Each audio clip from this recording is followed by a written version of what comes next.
Hello and welcome to my report, EastMojo's daily evening news bulletin update. We bring you the latest and biggest happenings from East and Northeast of India. I'm Simran Bajaj. I'll be your host for today and also giving you updates from Assam. We are being joined by our state correspondents. We have Chandan Pandey from Tripura, Irani Sonomal Lepcha from Arunachal Pradesh, and Medalino Ambrosia from Nagaland.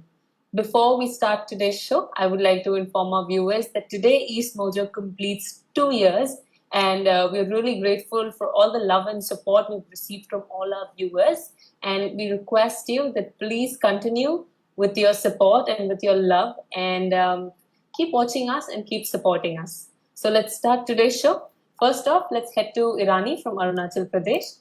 Irani, can you give us the latest COVID-19 updates? Yeah, sure. Simran, so if we talk about the COVID-19 update, I was suffering from some health issues, so I couldn't write a report, but I'll be doing after half an hour. So if we look into the the data from the health department, so yesterday, 56-year-old Havildar from Assam Rifle Station in East Yang district died due to COVID-19. He was suffering from acute respiratory failure soon after being moved to an intensive care unit in Assam. So the Havildar had returned from Imphal to Pasighar and tested COVID positive on 7th August through RT antigen at Rayang in Arunachal Pradesh. So if we talk about the overall data, the total number of active cases in Arunachal are 790. 1,718 people have recovered so far, with 4 deaths. The state tally is at 2,512.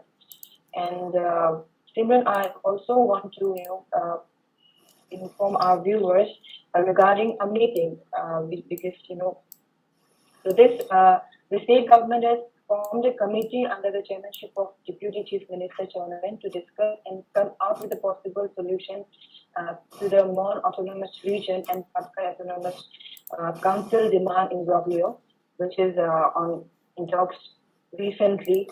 An order issued by the political under-secretary Likha Sampu recently said that the committee has been constituted for holding a meeting with the community-based organizations on the issues related to constitutional safeguards for the indigenous people of the state.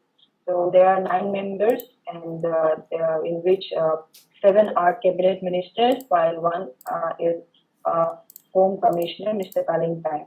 So the meeting is, the sources in the government informed that the meeting is likely to be held in Itanagar on 19th August. Yes. Thank you so much for that update, Irani. And that's all that we have from Arunachal Pradesh. And now I would like to give our viewers the COVID-19 updates from Assam.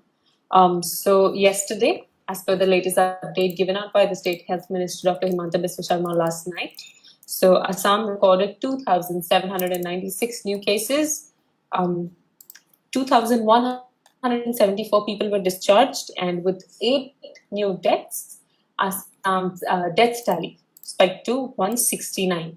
And to talk about a cumulative figure in terms of COVID-19, Assam is now at 71,795 total reported cases of COVID-19 infection, and we're just touching towards the 72,000 mark. And the way, the average number of cases that are coming in, we're going to be crossing the 73,000 figure by this evening, by this night, when the new updates come in for the day.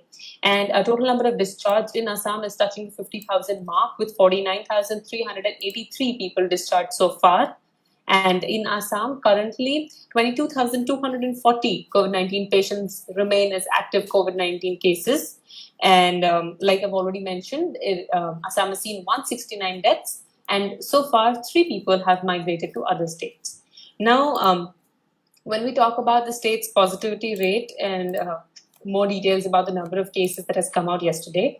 So yesterday, 61,318 COVID-19 tests were conducted, of which 2,796 have come out to be positive. And the positivity rate as per the tests conducted yesterday is at 4.55. Now the numbers again increased from 3 point something to 4.55. However, since it remains below 5% positivity rate, this is a good news for the state. The positivity rate should remain below 5%. And of the new cases reported yesterday, the highest are from Kamrup Metro District with 418 cases of COVID-19 infection, followed by Kachar District with 307 cases, Kamrup Rural District with 248 cases, and Dibrugarh District with 207 cases. Now, when we talk about the state's recovery rate and death rate, Assam is currently at a recovery rate of 68.80%. And the state's death rate remains constantly at 0.24%, which is among the lowest in the country when we talk about the death rates. And the doubling time in Assam is now at 15 point, this is as per August 12, the latest data that we have is as per August 12, is at 15.3 days for the number of cases to get doubled in the state. And among other details, so yesterday 61,318 tests were conducted, and with that, the total number of tests conducted till 6 p.m. on August 13 is at 16,35,118 tests. And with that, the tests conducted per million population has also gone up. As per yesterday's the update that we had yesterday, the figure was around 46,000 tests conducted per million population, and this, as per the latest report that has come in this morning, is at 47,681, almost an increase of over 1,500 tests per million population. So that's a good news that has come in for the state. And in another news, today major relief has come in for all the students enrolled in private colleges and in private schools. As just minutes before we started our live, State Health Minister Dr. Himanta Biswa Sharma, who also happens to be the Education Minister, has tweeted this, that in view of COVID-19 pandemic, we've advised all private educational institutions to offer at least 25% concession in monthly fees from pre-primary to class 12 from May 1, 2020 till formal opening of the school. These institutions are saving substantial expenditure under various heads.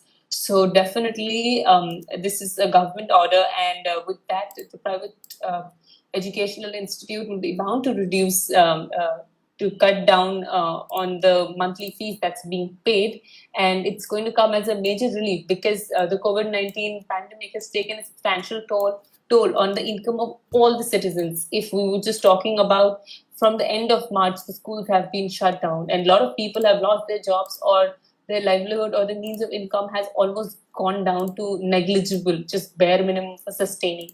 And during such times when private schools and private colleges force parents to pay the full fees, it becomes a big burden for them. And so that's a welcome move by the government. And once this live is over, I'll be filing a copy on this, and all the details of the order will be shortly live on our website. So that's what we have from Assam. And now let's head to Chandan Pandey from Tripura, and let's get the latest COVID-19 updates. Thank you, Simran. Before we start, I'd just like to take a few seconds and thanks all our viewers from Tripura for supporting me and supporting EastMojo for the past 2 years. I'm also just a month short to complete 2 years with EastMojo, and it's an emotional moment for me as well to complete 2 years of EastMojo. And working for EastMojo has been a learning experience with me, talking with people, connecting with people across the state and this region. So now, giving the details for the COVID-19, in last 24 hours, Tripura has reported 164 COVID-19 positive cases, and also to inform, a total of 103 people have been discharged from various COVID care centers across the state. So with this, the total number of positive cases in the state right now stands at 6,782, while the number of recovered patients now stands at 5,015. And also to inform, the number of COVID-related deaths has further increased to 46, with 2 more COVID-related deaths in last 24 hours. Today's data is yet to arrive. As we know, all the reports comes after 8 p.m. and also to inform the total number of people in facility quarantine right now it stands at 204, while the number of people in home isolation it stands at 3,540. So this is something coming out of COVID-19 for the December. Thank you so much for that COVID-19 update, Chandan. And now moving on. So can you tell us about the Independence Day preparations going on in the state?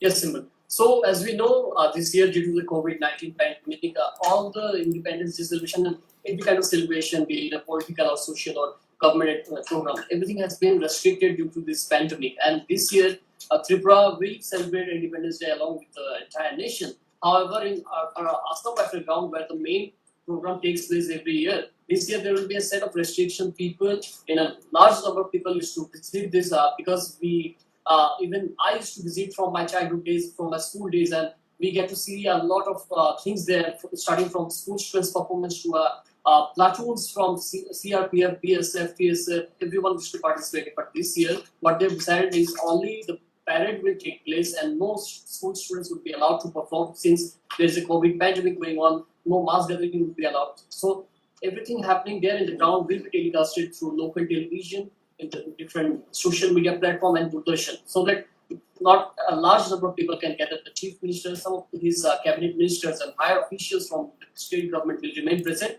while across the state in all the districts, all subdivision and government offices, Independence Day celebration will be done maintaining social distancing.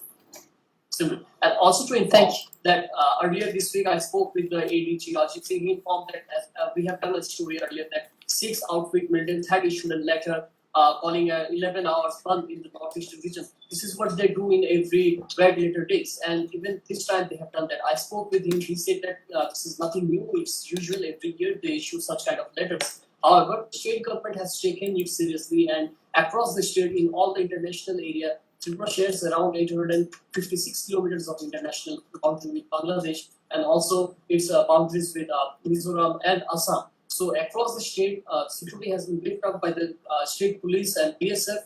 Additional CAPF has also been deployed across the state to maintain the law and order for at least for the next 48 hours. Similar. Thank you so much for that update, Chandan. And in another news, there has been a minor reshuffle in Tripura, and 4 district magistrates have been transferred. Can you tell us more about that? Yes, Simran.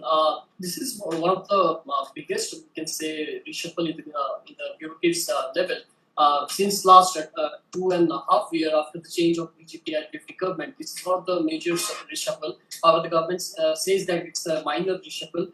4 of the district magistrates, that includes West District Magistrate Sandeep and Mahatme, he has been transferred as from district magistrate to municipal commissioner. He has been replaced by Dr. Shailesh Yadav, who is currently the municipal commissioner and also the NHM director. So he will take charge of West District, while Sipahi District Magistrate Chamatia, he will be replaced by Visheshwari B from Unakoti District. So likewise, 4 district magistrates that include Sipahi Unakoti, North Tripura and West District. These 4 district magistrates have been transferred from one place to another, while this also includes a total of 13 IS officers and 3 PCS officers who are being transferred in the state. And also to inform that just a while ago, Chief Minister in his tweet, he informed that 6 TSR and police officials have been chosen for the police medal this year in the state government, by the state government. Simple.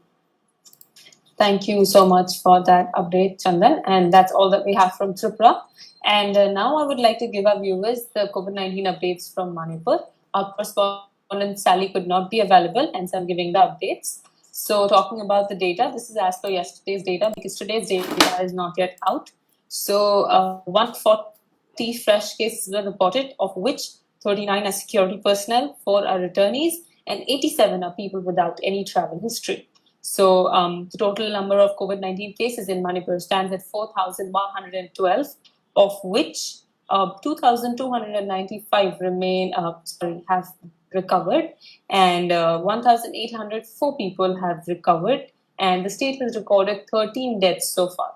When we talk about the recovery rate, Manipur is at 54.81%.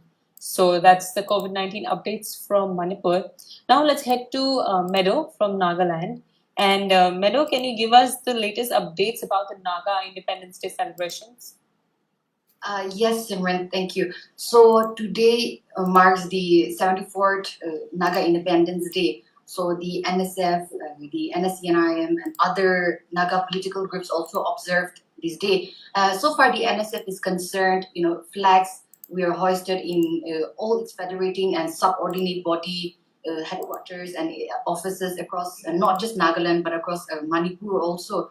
Um, the NSF also, Simran, they have given them their Independence Day message. They've asked while extending its greetings to the Naga people living across different parts of the world, not just here in Nagaland. They also, appeal to the people to love one another. I'm just quoting them here. They say, love one another unconditionally, accept each other's weakness, respect each other's differences, and together with Christ strive towards our ultimate goal. They have made this statement through a press statement that was issued this evening. So flags were hoisted across different parts, across the different districts of Nagaland, also in the Naga inhabited areas of Manipur, and also worldwide. We've seen that in parts of the USA also people have Nagas living outside has also hoisted the Naga flag to mark this day. And significantly, the Naga peace talks, which was derailed for some time due to the COVID-19 pandemic, is also now, we see that the peace talks are continuing as the chief negotiator of the NSC and IM, TH Moiva, with a delegation is also in Delhi to discuss the peace talks. So as the Naga Independence Day is marked here, although the Ato Kilonsar, TH Moiva, could not be here in Nagaland at the camp where the celebration was marked, his speech, his statement was read out, and Simran, this will be live on our website immediately after our live show. But I wanted to mention one thing from the speech that the Ato Kilonsar TH Moiva has mentioned. He said that he reiterated that their stand is that they see no honorable solution without the flag and the constitution. That is the Naga flag and the Yazabo. So besides that, he's also saluted the martyrs, the revolutionary patriots in this field in the Naga peace process as well.